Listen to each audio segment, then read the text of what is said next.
乡亲啊，继续来看台中东区有一间国小，疑似出现着病毒群组感染的事件。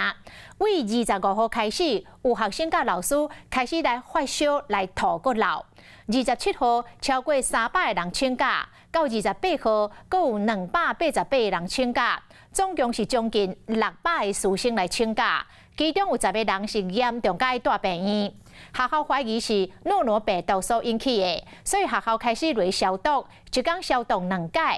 用餐嘛要用隔板，学生规工拢爱挂喙罨。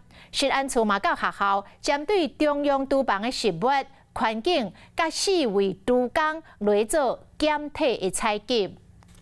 学校工作人员全员大消毒，学生第一人倒掉嘛菜隔板，就惊食饭去食到隔壁的喙烂泡。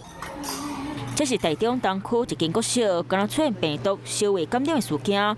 大早日有学生老师出现发烧、吐骨流，总超过300个人请假，有6个人断院。今仔日各288个人请假，拢总10个人断院。都有10个以上，有吐，然后有肚子不舒服。礼拜六有吐，礼拜一请假1天。学校伫咧药是诺罗病毒引起的，大家拢爱消毒2摆，食饭时嘛用隔板，规工嘛拢爱挂喙罨。送餐从礼拜1跟礼拜2是由外面送餐，如果食安处检查完厨房可以供餐的话，我们明天再重新供餐。食安处嘛来到学校，伫咧中央灶骹进行食物、环境各4位主食的检做采检。那按照食安法第15条的规定，假设我们验出来的病原菌在食物里面有的话，那就会开罚6万到2亿的罚款。特别跟中央就是中区 CDC 也寻求协助。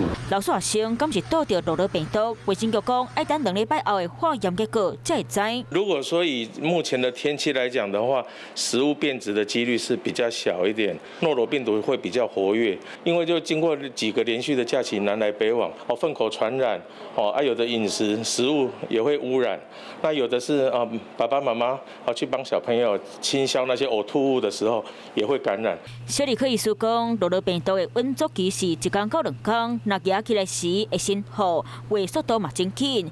最近真侪人着，真有可能是诺罗传染。建议家长要用漂白水、扁长消毒，嘛用低酷杀菌洗手，安尼才袂去摸到诺罗病毒。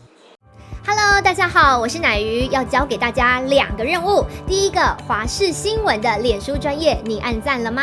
还有华视新闻的 YouTube 频道，赶紧订阅起来，还要记得按赞，开启小铃铛哦。